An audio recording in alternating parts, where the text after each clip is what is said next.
Mga development ng mga balyena. Ayan na, ayan na. O, diba? Masakit ng ulo ko dyan sa mga balyena, ha? Ito lang ang hindi ko ginayang-ginaya kasi may kontrabida, kaya square na lang siya. Kontrabida dito sa bahay. So, yan na lang. Hindi pa siya tapos. Mapapansin nyo, purple yun. Pink to. Basta gusto, ginawa ko lang pink kasi paborito kasi yung pink. O, diba? Ayan, yan na. Gusto kong gawing gold.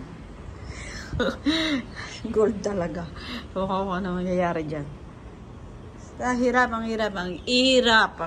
May gulay. Kalakas. Yung gulang. Ang hirap. Alam niyo, pinakamahirap dyan, bintana. Yan. First coating pa lang yung mga nasa taas. Ito. Ano na yan. Okay na yung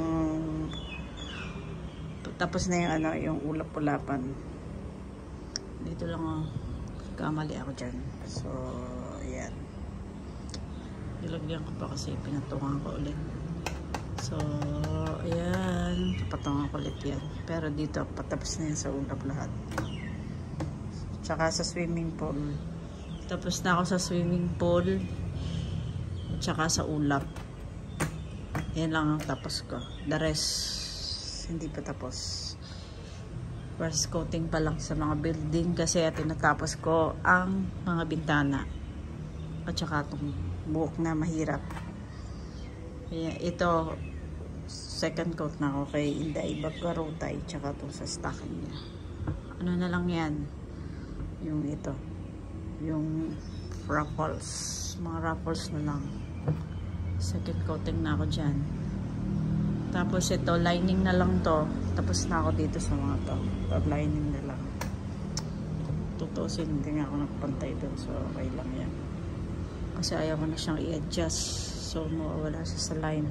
Pati nga yung gulong eh.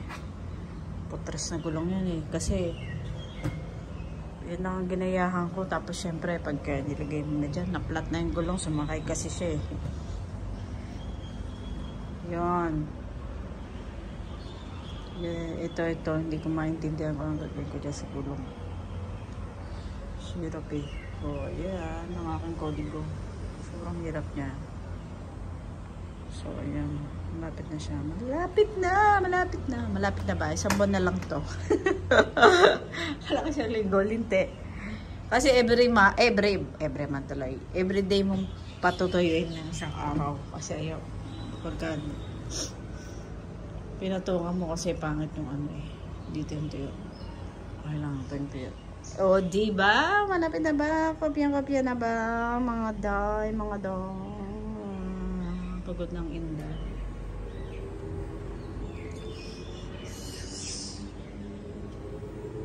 Babawasan ko na lang dyan. Babawasan ko pa ito. Kasi gagawin din.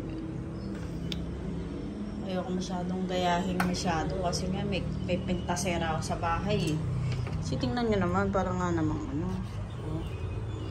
Kaya nilagyan ko na lang ng ulo. Kasi may pintasera dito eh, parang etits daw. Sarap patukan. So, ginawa ko na lang square head. So, ayan. Diba? Okay. Yan lang day.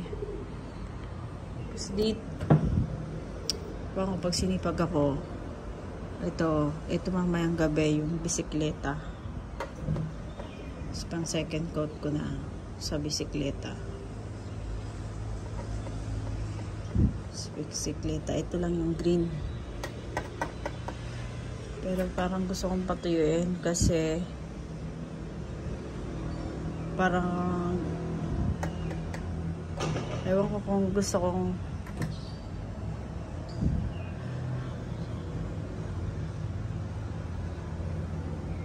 patuyuin yung green. Tapos i-final ko tong ano, mga bariles na yan kasi hindi nakikita nyo. Hindi pa. Yan. Yan ang hindi ko alam kung ayan. Kasi tuyo naman yung banda dito. Ito lang basa. Basa yan. So dito ako sa mga bariles. Tsaka itong gulong. Pero tuyo na yung gulong siguro. So titingnan ko kung para i-finalize ko yung ano, mga line. Yung mga line yan. Kasi pag tinignan yung nilapitan nyo, may mga lampas, kailangan ilaline nyo pa siya.